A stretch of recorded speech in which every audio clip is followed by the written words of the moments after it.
Ahora para preguntas, los miembros del bloque del Frente de Todos, comenzando por Pablo Raúl Shetling. Senador Pablo Shetling. Muchas gracias, señora presidenta. Bienvenido, jefe de gabinete de ministros, querido gobernador, en uso de licencia de nuestra provincia. No puedo ocultar un poco el orgullo de verte en esta gestión y en este lugar. Quiero, para empezar, hacer un pequeño, porque ha habido algunos conceptos que se vertieron acá y me parece que no deberíamos dejarlo pasar. Se dijo de decisiones polémicas y poco transparentes durante la pandemia, se dijo gestión de vacunas que fue un desastre, se dijo que faltaron vacunas para los niños y se dijo que la salud no es una prioridad para nuestro gobierno.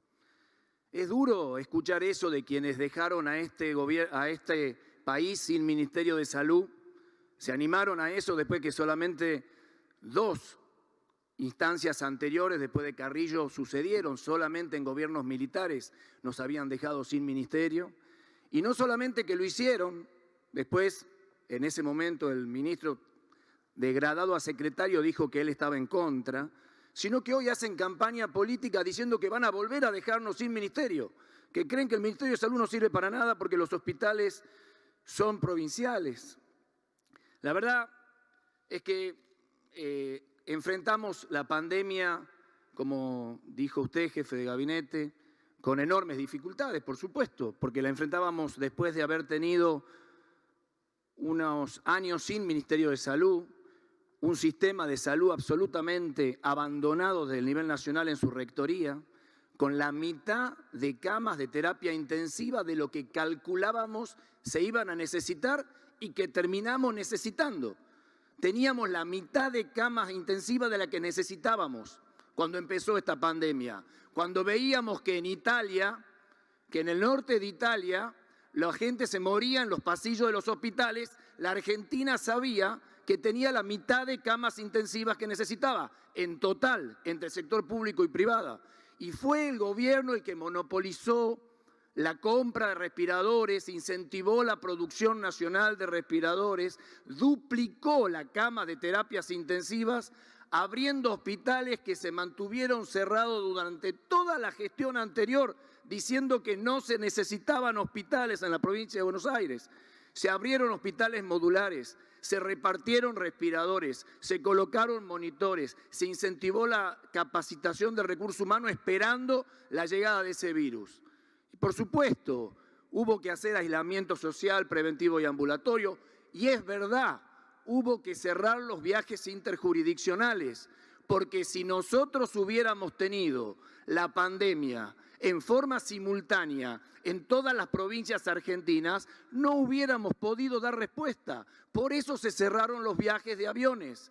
Por eso la pandemia empezó en Buenos Aires y después, como una mancha de aceite, fue llegando a cada uno de los lugares lentamente, dándonos la oportunidad de dar respuesta. A mí me sorprende a veces porque gran parte de la responsabilidad sanitaria, constitucionalmente diría casi toda, está en manos de las provincias y escuchamos a senadores de provincias decir que fue un desastre la gestión. Bueno, habría que preguntarle a los gobernadores de esa provincia si en esas provincias fue un desastre. No fue un desastre. Y sí, se tomaron decisiones duras, hubo que suspender clases presenciales, la transmisión escolar está absolutamente demostrada. Y puede ser que haya sido más larga o más corta de lo que hubiera podido ser. ¿Quién sabía? ¿Qué sabíamos de este virus? ¿Qué sabíamos? No había vacunas, no había nada. Hubo enfermeros y médicos que dieron su vida y que hoy debemos reconocer acá en este tema. Claro que hubo que hacer convenios público-privados, hubo que comprar vacunas cuando empezamos con la ley de vacunas, recordemos que las vacunas no estaban autorizadas. No teníamos vacunas que supieran que funcionábamos, no sabíamos si eran buenas, malas o nefastas y empezamos a trabajar en la compra. Y reconozco que hubo gran parte de una oposición responsable que acompañó, como también hubo otra que quería tomar dióxido de cloro y decía qué cazzo tenía esas vacunas ahí adentro que no nos querían decir, porque también hubo de eso. Pero reconozco que hubo una parte de la oposición. Lo que me llama la atención es que hoy de pronto todo haya sido un desastre. Y quiero decir que aparte que se compraron vacunas, todas las vacunas que se pudieron, porque también hay una historia en este asunto de que las vacunas llegaron tarde a la Argentina. Y eso es falso. Es cuestión de ver lo que le pasó a Chile, lo que pasó a Uruguay, lo que pasó a todos los... No había vacunas en el mundo, los países ricos se quedaron con las vacunas. Y países como la Argentina recurrieron a las vacunas que les querían vender. Y esas fueron las que compramos. Y sí, hoy llevamos entregando 110 millones de vacunas distribuidas, 102 millones aplicadas.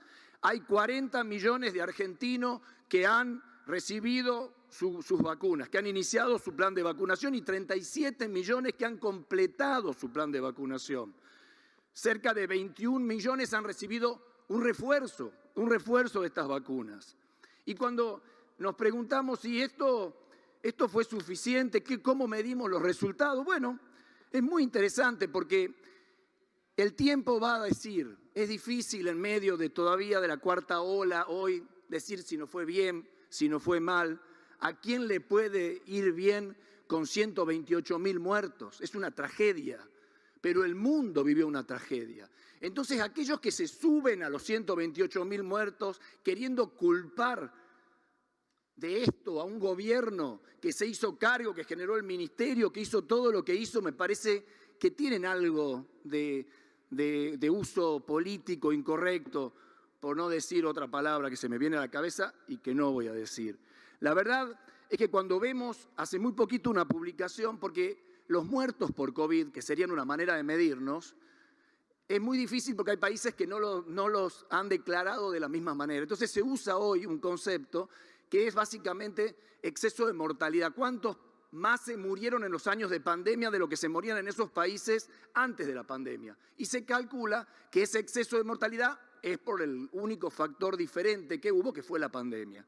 Para que tengan una idea, Perú, 97% de exceso de mortalidad, Bolivia, 49%, Chile, Ecuador, 51%, Chile, 17%, Estados Unidos 15%, España, Italia, Inglaterra 12%, Argentina 12%. Yo lo que digo, falta tiempo. Esto no es una publicación mía, es una publicación internacional que está. Pero antes de hablar tan mal de lo que nuestros médicos, enfermeros, sistemas de salud provinciales y nacionales hicieron durante la pandemia, tomémonos un pedacito de tiempo y no digamos que este gobierno no priorizó y no trabajó por la salud de todos. Yo simplemente, jefe de gabinete, agradecerle a usted en su nombre, al Ministerio de Salud y a los valientes médicos y enfermeras que dieron su vida porque muchos argentinos, lamentablemente muchos no, pero muchos se pudieran salvar y no hayan muerto, no hayamos tenido las escenas que tuvimos que ver en Europa, en Estados Unidos y en países mucho más avanzados que nosotros y con sistemas mucho más fuertes y con posibilidad de crédito en dólares que nosotros no tuvimos durante esa pandemia. Simplemente eso y comprometernos desde acá del Senado a trabajar en seguir priorizando la salud como herramienta y derecho igualatorio como no hay otro en esta Argentina. Muchas gracias. Muchas gracias, senador.